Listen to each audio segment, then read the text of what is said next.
Hello everyone, it's Shosha from your boy Jet Black One Only here with another exciting live stream. And in this video, I'm going to be talking about my day today, August 21st, 2019. Today I had a very productive day at work this morning.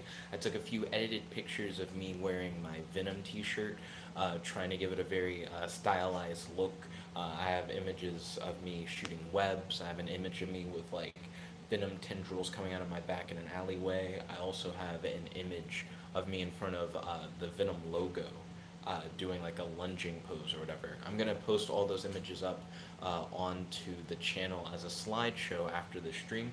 Sorry about the delayed start to the stream, by the way. I'm currently working on my story of the day. I'm trying to do a thing where I write one story every day. But today I had a very slow roll on it. The first hour of writing ended up being dedicated to pre-writing, and then the next hour of writing, I made a my yeah I made a good amount of progress on my story, but I still haven't finished my story. After the vlog today, Beth and I are gonna do a text and read. That's where we both read comics at the same time and we discuss the comics that we're reading with each other via Facebook Messenger. So that should be fun. Yo, Ryan, welcome to the stream. It's good to have you. How's your day today? Do you have any questions for your boy? And do you have any discussion topics you'd like to talk about on the stream? While we're doing the stream, I'm probably going to also try and work on the story of the day. So yeah, I am excited for that. Bum, bum, bum, bum, bum, bum, bum. Also, I'm now super behind on Young Justice season 3. I didn't watch it last week, I don't think. Or I did watch it last week, but I don't remember. I'm afraid to ask what happened last week because I feel like I'll probably get hit by a spoiler. Ryan says the Amazon rainforest is burning. I'm sorry to hear that. Let's see, I'm going to pop out the live chat. There we go. So now I have the chat up on my desktop, which will make it easier for me to keep up with what you guys are discussing. So like I said, during the stream, I'm also going to be writing. I'm working on Superpower Battles Volume 6. Ryan says 20% of the world's oxygen comes from the Amazon. I feel like that would have been an interesting current event for me to use for my stories. For Superpower Battles Volume 6, I'm writing one story a day, each story being based off of some current event, and trying to kind of tie in the current event in a weird science fiction way into the superhero story. Um, this story that I'm currently writing uses two current events. For one, tonight, which it's weird to say tonight because it's happening in Russia, so I have no idea when it actually occurred. But Russia is going to be sending a humanoid robot to the International Space Station. And the robot has its own AI to where it's able to work autonomously, or it can be controlled remotely by someone in Russia, which I think is really interesting because the robot has been shown to be able to do things like drive a car and shoot a gun and stuff like that. But I believe the robot can only do really complicated things like that while it's being piloted by a person. So I think it's cool that we're now starting to send robots into space that can do stuff on their own. But if we suddenly need like the fidelity of a person can just control that robot and do tasks that would maybe be beyond what the robot is normally capable of. So the story that I'm currently writing is inspired by that, and it's inspired by it's actually inspired by three different current events. Another current event that the story is inspired by, uh, the United States Space Command, which is going to be a branch of the Air Force that is responsible for um, space defense, like trying to stop asteroids. Well, the asteroid thing's debatable. I'm not going to say the asteroid thing, but a big focus of it is taking down enemy satellites is going to be a big part of it. Launching our own defense satellites and stuff like that. Space Command's going to start up next week, so I also incorporated Space Command elements into the story that I'm currently writing. And then the third current event that I have going on in this particular story of Superpower Battles Volume 6 is oh yeah, NASA is currently considering using nuclear propulsion systems for future space exploration projects, and it's a possibility that these nuclear propulsion systems could also be used for laser systems for, as they said, redirecting asteroids, which I think is an interesting concept. So it's not necessarily that you shoot a laser at an asteroid to like destroy it, but more or less to propel it out of the way to protect things.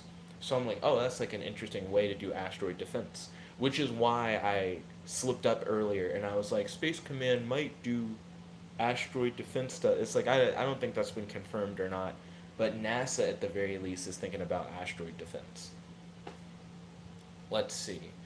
Ryan said 20% of the world's oxygen comes from the Amazon. The smoke clouds are blotting out the sun in some Brazilian cities. I'm sorry to hear that. That just all sounds very bad. He said, did you hear about the atomic explosion in Russia last week? Didn't hear anything about that. Ryan said, well, I think I heard something about like nuclear weapons. I don't think I knew about the explosion. Was it like a test? Then Ryan said Space Command will be for space imperialism, for space war crimes. And then he said space atomic beams. Well, we know that space atomic beams are at least being currently considered. Matt said, stop being late. You were also late. Then Matt said, why are we steeped in politics? Because Ryan came in talking about how the rainforest is burning. And then I was like, oh, that could have been an interesting topic for my Superpower Battles Volume 6 stuff. Because Superpower Battles Volume 6 is based around current events. So I write a story a day, and each story tries to take something from current events, put some kind of science fiction twist on it, but still be like an old fashioned superpowered battle. So I ended up bringing up a number of current events that I'm currently writing about in Superpower Battles Volume 6, involving Space Command, nuclear propulsion and weapon systems that are currently being considered by NASA. And what was the third one, Ryan? I don't know why, but I'm feeling a little out of it. Um, Space Command, nuclear weapon. Oh yeah, Russia sent a humanoid robot into space today. They either have done it or they're going to do it.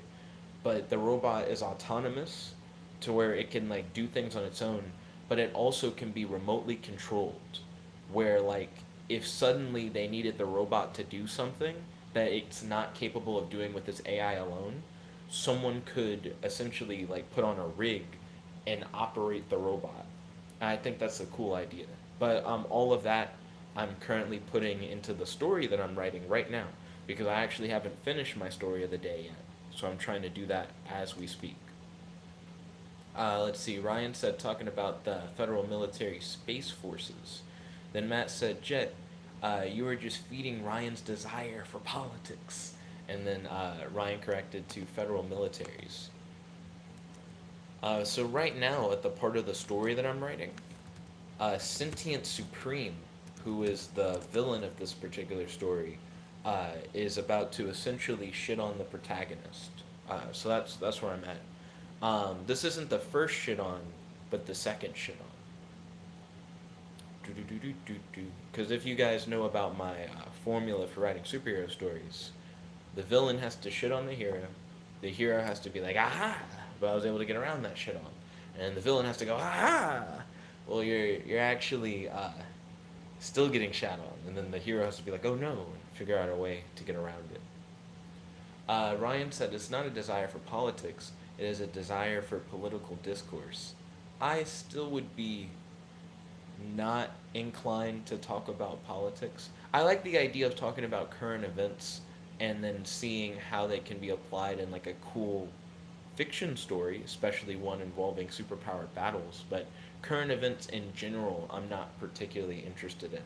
Like I wouldn't mind a news show on YouTube where someone was like, here are like some of the craziest news stories going on right now involving like science or like disasters.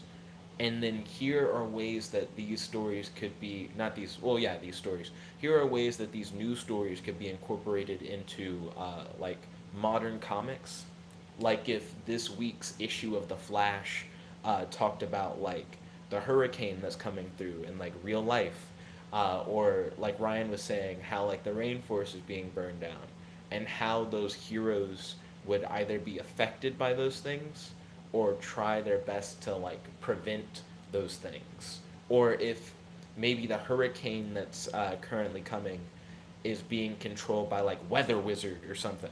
Like I think that kind of conversation would be really cool. It would be informative because it lets people know what current events are going on, but it also would be creative and kind of interesting to then go, okay, then how do these events work if we then put them in the fictional context of a world of superheroes, and how do superheroes try to handle these situations?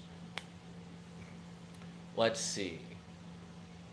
Boo, boo, boo, boo. And then Matt said, why is it always a down talking? Why can't the villain just be good? Why is it the same formula every time? So I will say that I do believe that the villains are good. Why is it always a down talking? Um, in the last story, not the current one, but the one before, the two characters have a discussion about how they believe in their respective philosophies, and they try to convince each other to take on said philosophies. So for that one, it's not necessarily a shit on as much as it is, I see where you're coming from, but here are my points, and I feel like you should also accept this philosophy. To which then they do not accept each other's philosophies, and the battle continues, kind of thing. For this particular one, the main villain is someone who disdains humans. They don't care for humans at all, and they are not in any position to negotiate or to like consider another side. They're just like, nope, humans gotta go. And then the hero of the story is a soldier. He's like a member of the United States Space Command, and he's not here for a diplomatic mission. He was sent in to like terminate a target. He's essentially assassinating a robot. It's not like a time for them to just like talk and consider each other's points in debate. It's the soldier more or less going, you either deactivate yourself or I'm gonna deactivate you. And the robot going, fuck humans. I don't take orders from humans. I'm never gonna take orders from humans again. And then them fighting. So that's more or less what's currently happening in the story. Let's see. Where we at though?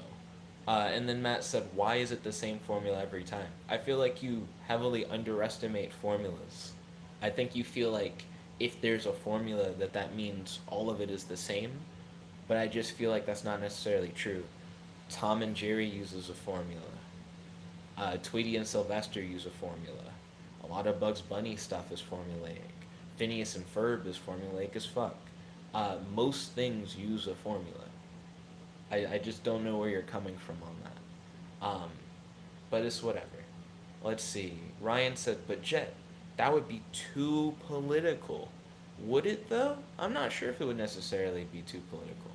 Then Matt said, Jet, talking about natural disasters and then downplaying it for a story is in bad taste.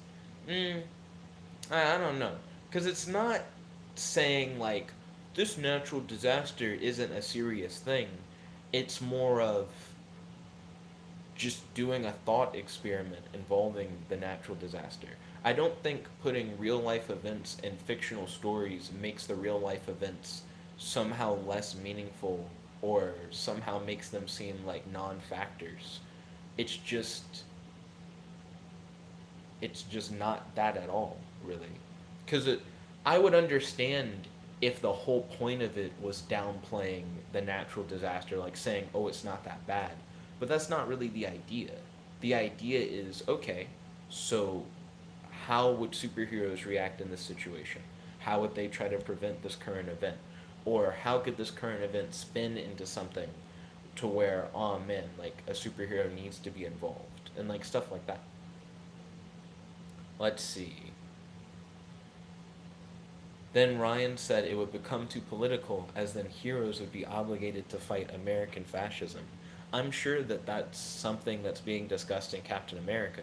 I say that, though I don't read Captain America, but I couldn't imagine that the current run of Captain America isn't touching on politics. And I know that Green Arrow is touching on politics. I saw the writer for Green Arrow at Dragon Con last year, and he was talking about how he's incorporating current events, specifically political events, into his Green Arrow stories. I personally am not super about throwing politics into my stories, but I do understand current events, especially in the realm of science. I feel like that's where a lot of superhero stories from back in the day were really kicking off. The Silver Age was all about like the age of atomic science and speculating about atomic science and putting weird sci-fi twists on it in order to then create these fantastic superhero stories. Green Lantern goes from being a magic character to being a space cop. Why a space cop? Because advances in technology and the space race and stuff like that influenced like a new age of writing. You know what I mean? So that's like a big vibe. Let's see. Ryan said, "We don't negotiate with terrorists," and he put humans in parentheses. That is Sentient Supreme's mindset in the story that I'm writing. Then he said, "Big robot dick." Matt said, "But you are making light of the natural disaster by immediately being like, and here's a cool story idea for this thing that took several lives." But that happens all the time. I don't know. Like, it's not nothing about making a story based around real events is like making a story about a current event doesn't necessarily mean that the story is a downplay of the event or that the story is somehow like in bad taste. I feel like you can very easily write stories that involve current events and involve fictional characters and they not necessarily be offensive or in bad taste. Matt said it would be like doing the same thing with 9/11. But we have done that with 9/11. There's actually a Marvel storyline that talks about like the many different heroes in the Marvel universe and how even though it's a world full of superheroes, 9/11 like still happened. And it talks about how like what they were up to during the events of 9/11 and why they weren't able to save the day and the psychological impact on all these heroes who have saved the world on numerous occasions but couldn't even save the city that they all for the most part live in. You know, you can tell some good ass stories based on that kind of thing. And then Matt said, but not immediately after 9/11. I don't think there necessarily has to be a waiting period. You know what I mean? People say stuff like that, like too soon. But I get that for jokes. I don't necessarily get that for like stories. It would be one thing if the story itself undermined whatever the thing was by saying, oh, it's not that bad, or oh, it's not that serious, or making light of it. But making the current event something that's impactful within the world of the story and making it something that the characters have to deal with the same way that people have to deal with these events in the real world, I think matters. You know what I mean? Those stories are things that people can relate to and can help people understand things that are larger than themselves. Godzilla is an analog for the nuclear bomb. You know what I mean? He's a character that is created in order to try and make sense of a horrible disaster that hit Japan. And that one's not a natural disaster, it's like a man made travesty. You know what I mean? Godzilla embodies nuclear destruction. Giant monsters embody nuclear destruction. Um, it's not like in bad taste necessarily to put fictional characters into real world context or to explain real world scenarios through the fictional lens. Matt said, let's put it this way. If you're working within the event and recognizing its seriousness without a secondary motive, then that is fine. But what you are suggesting is making a cool story out of something that needs due seriousness. I don't think making a cool story makes the real situation not serious. nor does it mean that the writer isn't taking the real situation seriously. Ryan said, "Did you know a small group of American prisoners of war were killed in America's atomic bombing of Japan?" I did not. And then Matt said, "The cool story is a secondary motive that shouldn't be tagged on." I don't feel like the cool story is a bad thing, nor do I think it should be left out. There are plenty of avenues for just straight up news. Like if you just wanted to know about current events without seeing current events through the lens of a superhero world, then you can just watch the news. You know what I mean? If that's what you want. But what I'm saying is, it's totally fine for there to be a show where someone goes, hey, like these are current events that are currently happening. Now let's look at what might happen if these current events were put in a superhero context. Whether that superhero context be using popular known characters or using original characters fitting within a fictional world that people are highly familiar with or in an original fictional world done by whoever does the show. To me, it doesn't really matter. It's there's nothing wrong with using current events in fiction, and I don't think it undermines the current event inherently by being put into a story. I'm not saying that stories can't undermine current events. I'm saying just by having a current event in a story doesn't necessarily undermine it. Also, in a lot of situations, you can still have superheroes come in and quote unquote save the day, and a disaster still hit full force. So, for example, let's say a hurricane is about to hit like the US or something like that. If a hurricane is incoming, the superheroes don't necessarily have to come in and stop the hurricane. If they want it to be somewhat true to what actually happens, where like a superhero doesn't just stop the hurricane from happening, they could save people. You know, they could come in and be like, we gotta evacuate this city, the hurricane's about to come in, we gotta like get as many people out as we can. But the death toll at the end could still be the same as it is in real life. You know, it could still be a travesty, like a horrible thing that happens, but it can encourage people to be like, hey, you know, hurricanes should be taken seriously. They are dangerous, and even in a world of superheroes, you know, something as big as a natural disaster can still be a devastating force without it being undermined. Matt said, Jet, not being in the situation makes it a lot simpler to say that. Hence the idea that you can't put yourself in the shoes of others. I still disagree with that, Matt. So a lot of people will write current event situations going on in their own lives or in their own communities or in their own countries or just in the world into their stories because it's something that's like pressing to them. It's something that's on their mind. It's something that they want to write about. And I don't feel like it's because they can't put themselves in the shoes of others.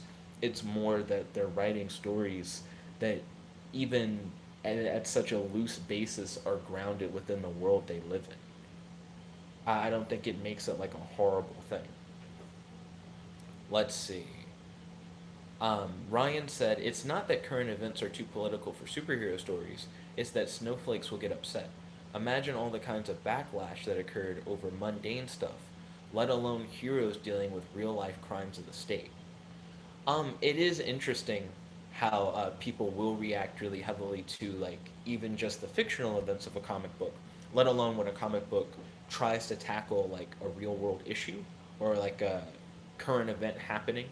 But I'm actually in the camp of saying I would really like it if comic books focused more on current events and stuff going on in the world and incorporated it into the stories because I feel like it even though superhero stories in their own right aren't very grounded, still adds that level of like feeling more like the world you live in. You know, if the world of the superheroes is being affected by the events that are happening in our everyday lives as they're happening, I feel like it makes those stories have more of an impact. Speaking of which, Marvel actually did this back in the day. Marvel, I believe, either in the 80s or 90s, I believe it was the 90s, had an imprint called New Universe. And it was one of the first times Marvel had ever said, let's write an alternate universe series of books that aren't in normal continuity. And in New Universe, the day the books came out were supposed to be the same day that took place in the book. So if you bought a book today, like August 21st, 2019, and let's say the New Universe imprint was still going, that book was supposed to be taking place August 21st, 2019. You'd be reading about the same day within the world of that book. And whenever stuff would happen in the real world, it would affect the new universe. The new universe was trying its best to be grounded somewhat within reality while still having superheroes going on crazy adventures and stuff like that. And this isn't a new idea, and it's not a super old idea either. Stuff like Savage Dragon, which is an ongoing comic book series that's been running since the 90s, takes into account current events and pushes those current events into superhero stories. Um, Savage Dragon has gone so far to try and put current events into its stories that when Donald Trump was elected president and was talking about stuff like immigrants and being kind of weird about immigration and stuff like that, that Savage Dragon moved to Canada. And Donald Trump was not only pushing against like real world immigrants, but because it was taking place in the world of a comic book, he was also talking about how all these superpowered freaks who come from like other dimensions and other worlds like need to get out of the country and stuff like that. And Savage Dragon, uh, more or less, is like kicked out of like his own nation. And even to this day in the comics, he still lives in Canada, a character who traditionally lived in Chicago. You know what I mean? Like, there's nothing wrong with putting current events into comic books. It allows for the comic books to have some kind of anchor to reality, even if it is very loose. And it still creates relatable stories that people can understand through the lens of the real world that they experience every day. You know what I mean? Um, and I don't think it's a bad thing, and I don't think it makes light of real world events. If anything, it'll make certain people more aware of events that are happening in the world around them who otherwise wouldn't be. Let's see, where are we at? Ryan said robot, and then he put in parenthesis dick. Matt said Jet not being in the situation makes it a lot simpler to say that. Oh, I already read that. Already read the next thing. Matt said because you have the same issue with the train scenario. Matt's kind of weird about this weird train scenario he talked about, where the train scenario is a basic moral thought experiment. And the thought experiment is you have control of a lever that will cause a train to go on track A or track B. On track A is someone that you don't know, and on track B is someone that you know intimately, whether it be a friend, family member, you know, significant other, whatever. And you have the choice between letting the train go down one track or the other.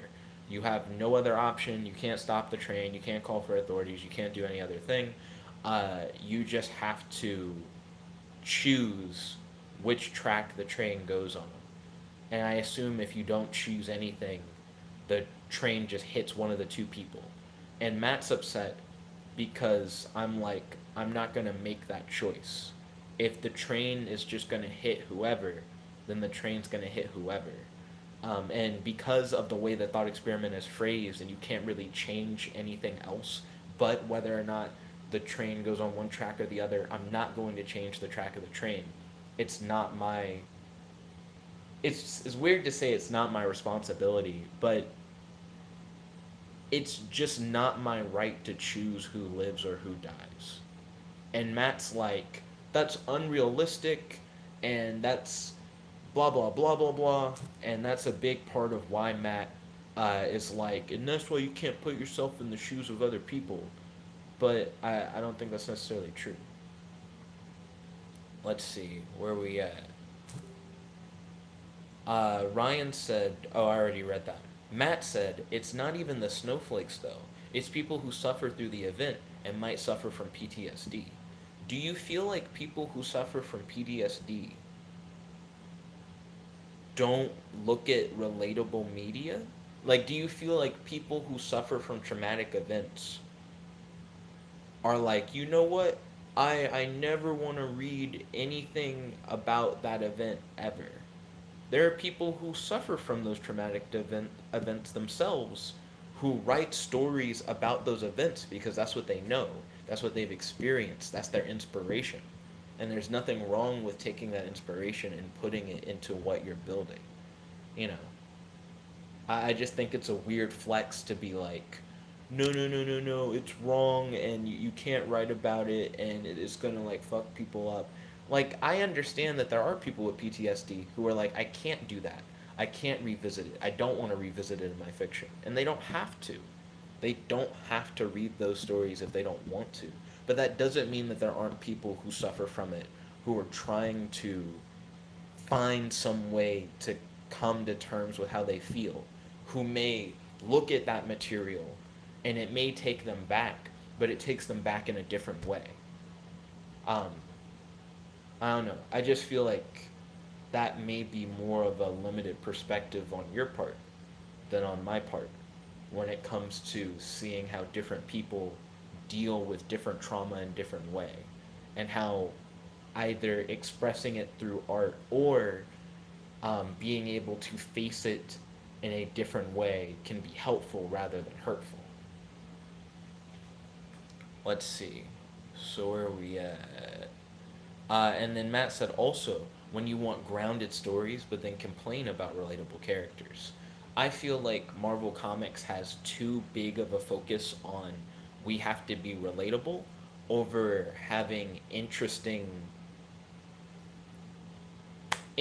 story meat. You know what I mean? I feel like you can have characters with motivations and goals that people can relate to without, in the end, telling a lackluster story as a whole. I will say that neither Marvel or DC are perfect. DC doesn't put as much focus on relatable characters. They focus more on having like a clever and interesting story, which is why I vibe with DC a lot more. I'd rather have a clever and interesting story than just have, wow, these characters are so relatable, but the story's just kind of boring and I don't really care. Um, you can have both, and having both, I think, is better than just having one or the other.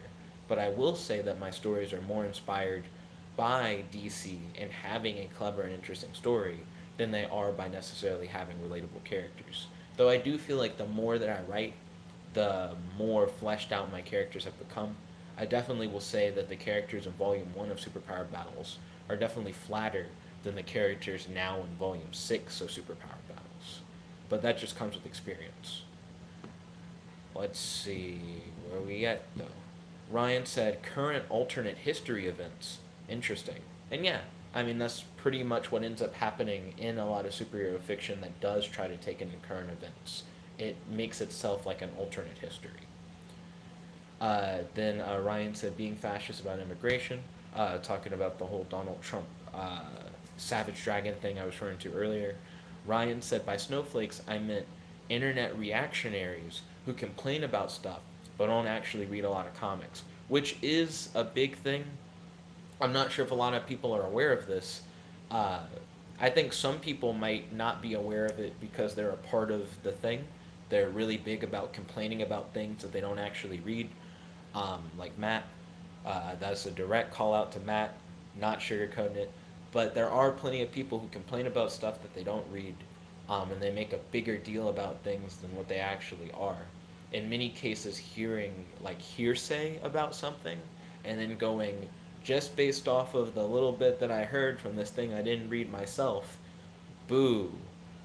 Second Coming was a comic book that was going to originally be published by DC, but then got changed over to another publisher. And it's about the return of Jesus Christ, where Jesus learns from a superhero how to be a better person. And it's very controversial, and it ticked a lot of people off before it ever came out. Just the premise alone upset a lot of people. But I do feel like for a lot of things, it might be better to judge it once it is released and we have more details about it rather than to immediately go, this should never come out. Because I feel like there's a big difference from going, this story could be better, or you could have this premise but not be as offensive. Um, but it's hard to say that something is offensive based off of a premise alone.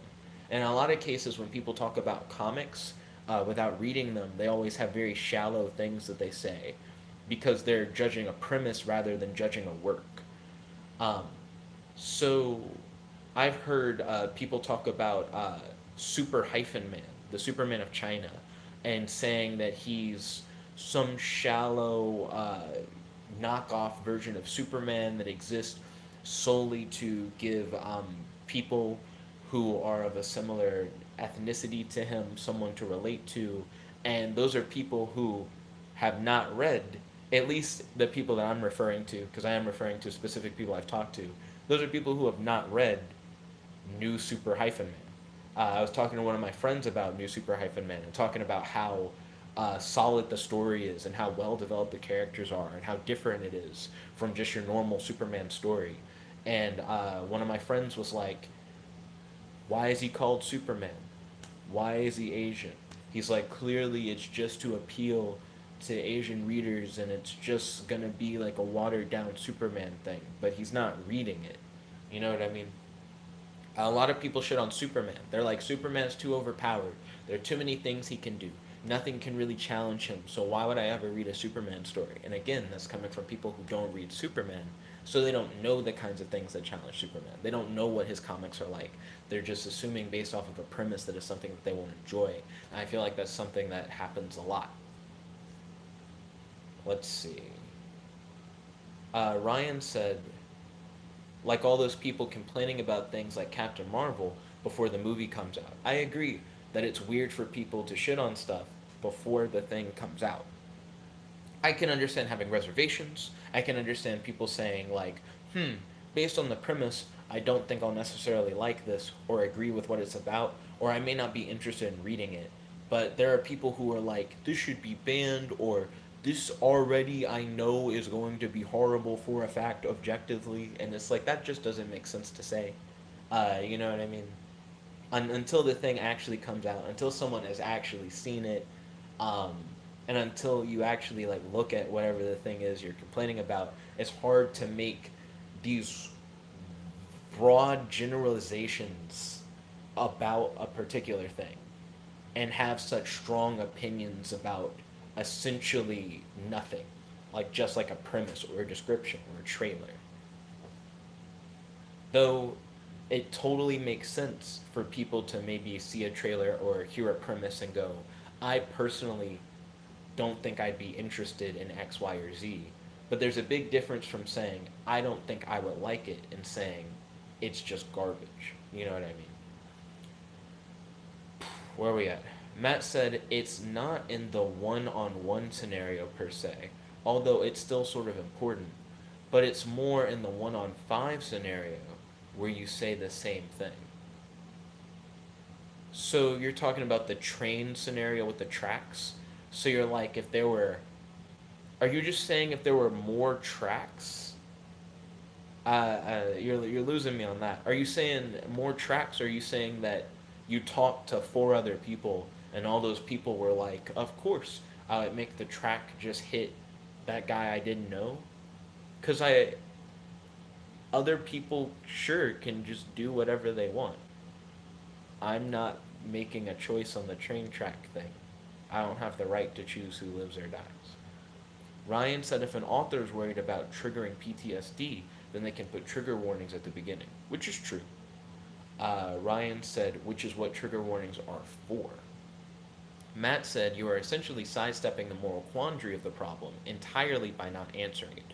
Even though if you were in the scenario, you would more than likely make a decision one way or the other.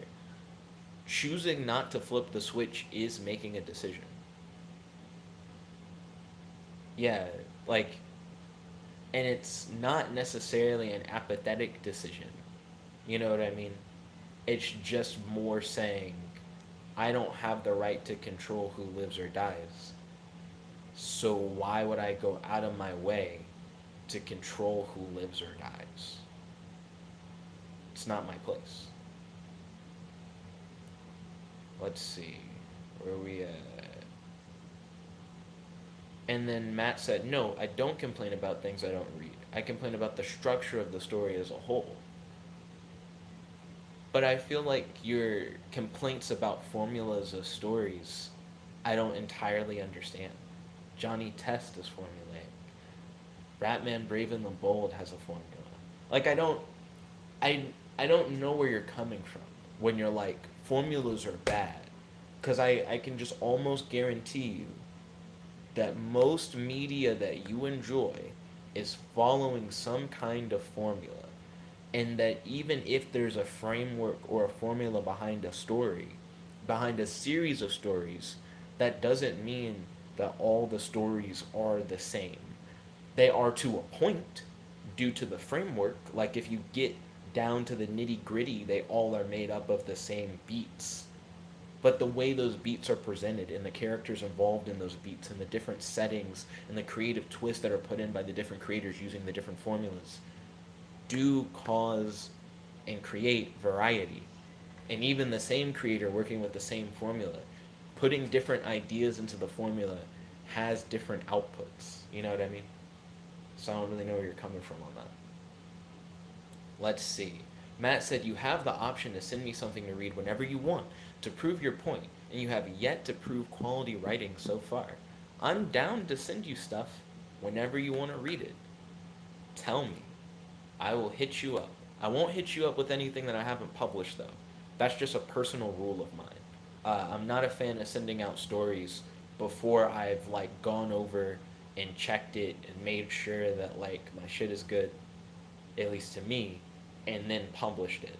Once something is published, I'm more willing to be like, yeah, I'll hit you up. So I won't hit you up with anything from volume 6, but I am willing to hit you up with like volume 5 or volume 4 or volume 3 or volume 2 or volume 1 or the Bear Superhero Universe Guidebook, whatever. Um, and just to like discuss your opinions on the stories. I'd be more than happy to. And I feel like it would definitely add more substance to your argument. You'd have more to actually complain about if you do still have those complaints than to just be like, it's bad because it's bad and you just don't really have a reason. Ryan said, I once saw a panel of some comic book of Jesus activating his rocket sandals to fly off to save the day. Sounds like a comic. Matt said, likewise, I don't complain about preconceptions of things just as comics, since I don't read them and thus don't have the authority to judge those preconceptions.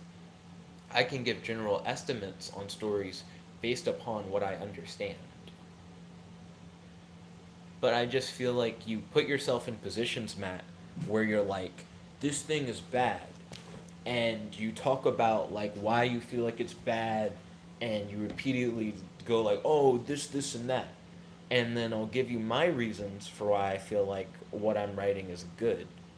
You know what I mean? Because you constantly goad me like you must defend it. You can't just listen to me complain about your thing. You have to try and fight off my complaints. And I'll tell you my reasons for why I feel like the stories I write are good and why I like the stories that I write. And then you just don't really shift an opinion at all. And that's fine. I'm not saying you have to. But your complaints themselves are very light. And the amount of effort put in to try and, I guess, persuade my point because you're pushing for me to, like, try and defend my thing is not equal to the amount of effort put in for you to complain. You more or less just repeatedly say, it's bad and I'm a bad writer and that formulas are bad and that's more or less it. But you don't really have reasons for why formulas are bad. You say that I'm a bad writer, but you don't really have a lot of details for why you feel like I'm a bad writer, except maybe the formula thing. I don't really know. You could hit me up with a more comprehensive list. That would at least be a real conversation. Um, but yeah, I just feel like your complaints just feel very shallow. and that you demand attention for your complaints, but they just kind of don't have substance to them to complain about. Substance is one thing that you talk about. You'll talk about how you feel that my stories lack substance because they're short. But I always come back at you with the fact that stories can be of a variety of lengths. That isn't what determines substance versus lack of substance. A story can be good and be 6 words. It's about execution. It's about the ideas that are being presented and how they're being presented. Um, Length, I don't think, has as much to do with it. And when it's presented to you as a short story, it feels very weird for you to immediately dismiss it because of its length. That also just seems like a weird flex. Just something to complain about, simply to complain. Ryan said Jesus, but if he had a bunch of weapons and gadgets. Ryan said, but Superman isn't overpowered, as the latest episodes of Young Justice demonstrates. Lol. Jet, watch that. Don't worry, I'll get to Young Justice at some point. I will. Speaking of Young Justice, this threw me for a loop when I was younger. Young Justice has some random current event stuff that it'll talk about. I believe that Claytronics were mentioned in a episode of Young Justice once. Yeah, and it blew my fucking mind. So, Claytronics were mentioned in. Let me see if I can find the episode of Young Justice. First appeared in the episode Infiltrator, and Infiltrator came out when? Hit me up. Infiltrator came out February 11th, 2011. Claytronics are a form of nanotechnology that was prototyped and never came off the ground. It's done by Carnegie Mellon University. And it's research that, as far as I know, hasn't really been touched on in like years. I'm trying to find when was the last time anything really happened. So like 2005, there was research done on it, and then there was an interview in like 2008 that was talking about Claytronics. And then since then, the latest, the year that is mentioned when talking about Claytronics on Wikipedia is like 2010. So I guess a year after it's relevant is an interesting flex for Claytronics. But I remember hearing about Claytronics as like a young kid and being super excited by the concept of such a technology. And then when Young Justice decided to bring in this like crazy, very specific thing into the story, I had a hard like spit take. I was like, what's going on? What's up with these insane references? But I kind of went on a tangent. You brought up Young Justice. We were talking about current events. But that was one thing that threw me for a loop that I thought was really interesting. Let's see. Matt said, yes, I get on Superman's case, but it's because of how Superman appears in other scenarios, not just his preconceptions. He shows up in TV shows, movies, and other stories within comics as a whole. So my question, Matt, when you're like, I see Superman in all these other media, in those other media, does Superman appear as this force that is not being challenged and can essentially overcome anything? And what media are you consuming? Because in things that Superman is put in, he is challenged. That's the whole point. That's what superhero stories are. You take a superhero who has certain powers and abilities, and you put them in a conflict where they are challenged. That's like most comic books. That's most movies. That's most TV shows. Superman doesn't just show up and just go, this is easy, and then just solve a problem. He has to work for it. And his powers normally are put at a disadvantage. It's something where, sure, against like any normal person, Superman should be able to just like whoop ass. But he doesn't fight normal people. So I just don't know what you're seeing that makes you go, oh right, Superman can just do anything, he's never challenged. Because in whatever he'd be put in, he'd be getting challenged. That's the point of his stories. Let's see. Ryan said, strawman media criticism. Matt said, although it might still be a generalization to look at Superman in this light, it is better than to just not look at him at all. And then Ryan said, not look at Superman? Then Matt said, what's more, you have made the argument that if a premise is not interesting, that you won't get invested super hard. It's like with how you wouldn't touch Dr. Stone for a while, and even now you still haven't gone in all the way. So, I mentioned earlier that it makes sense for a premise to be something that maybe dissuades you from checking something out. You can look at a premise and go, I may not be interested in that thing. But that doesn't mean that based on that premise alone, you say that that thing is bad, or that that thing is garbage, or that it is, you know what I mean? Like, it's weird it's one thing to say that based off of a premise, you don't think you'd be interested in a story, versus saying, based off of a premise, a story is bad. Those are entirely different things. And I feel like one is justified and one is not. To say that a story is bad based off of its premise is literally like judging a book by its cover, specifically the back cover that has the premise on it. And I just don't think that's right. I mean, it's not like morally wrong, but it's just a very flawed, I would say a flawed opinion. A flawed opinion doesn't make sense. What am I trying to say? An unjustified opinion. To say that something is bad simply based off of its premise, not based off of the actual content of the story itself. Let's see. Matt said the train scenario of one familiar person and 5 strangers. Why does the number of strangers change anything if my rationalization is I don't feel like I should choose who lives and who dies? Just because you increase the number of people that I could choose to kill, that doesn't make me want to kill anyone. Okay, so where are we at? Ryan said, I've watched the first 6 episodes or so of Dr. Stone. Oh, cool. I personally am not super hyped for Dr. Stone. I might watch episode 2, but the lack of powers, but also presence of powers, I think is really weird. Dr. Stone essentially is a super genius.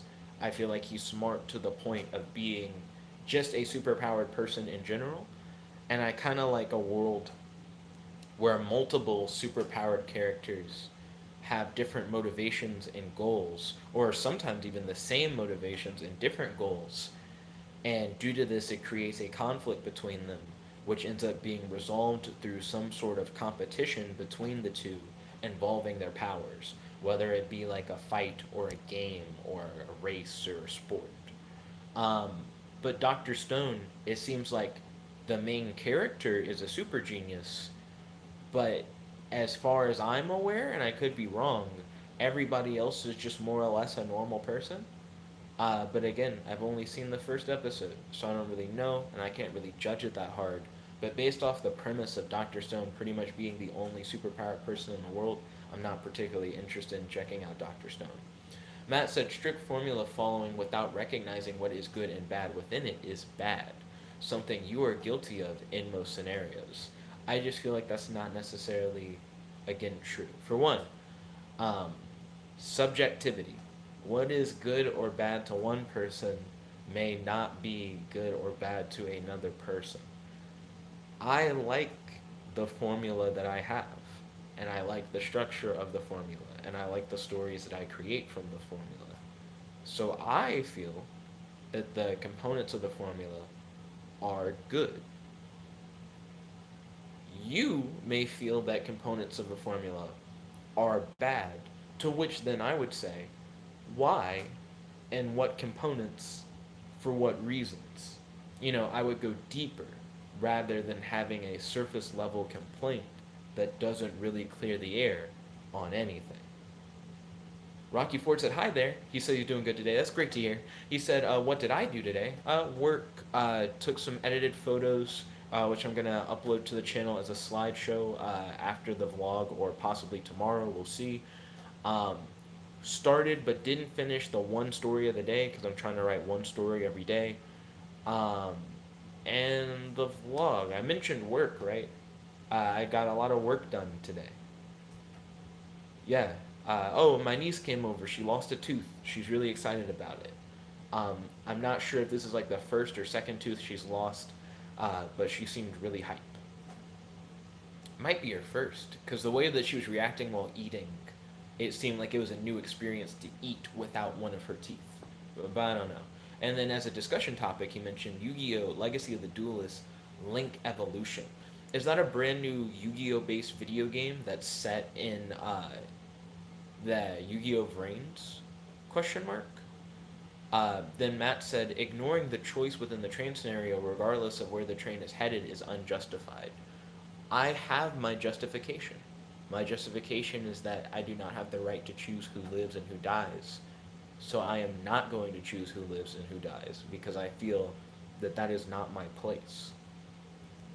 Ryan said an aversion to trains because you got beat by Super Dreadnought rail cannon Gustav Max too many times as a child. That Yu-Gi-Oh PTSD. Where are we at? Matt said, Jet, I have given more comprehensive arguments for stories on a case-by-case scenario.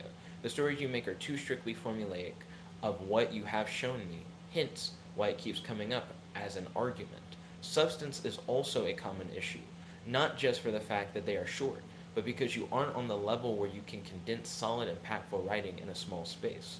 How would you define solid, impactful writing for this genre of fiction? What would you say is an example of a solid impactive superhero story that you have read? Impactful. I don't know why I'm saying impactive. Let's see. Ryan said Young Justice's Serling Roquette is a nanorobotic genius and expert in claytronics at Royal University in Star City. They didn't keep the whole Carnegie Mellon University thing, but they made it fit within their universe. She was captured by the League of Shadows, who forced her to create a powerful weapon, the fog. Matt said, you can say that a good story can be written in 6 words, but how long did it take for that one person to come to a story that fit in that scenario? How much of his life did he spend writing to get to it? Possibly a short amount of time, possibly a long amount of time. I feel like it's a common misconception for people to believe that you have to dedicate so much time and man hours into making a good story or a good poem or a good song, but I don't think that's true. Anyways, we've hit an hour. We've hit 57 minutes, but it's 9 p.m. and I do have other things that I need to do tonight. But don't worry, I'll be back tomorrow. I'd like to thank you all for watching. If you like this video, make sure to smash that like button, favorite, comment, subscribe, and ding, ding, ding, ring that notification bell to be notified whenever we do these live streams. This is your host, your friend, your boy, jetblackrlsh, logging out. Peace, guys.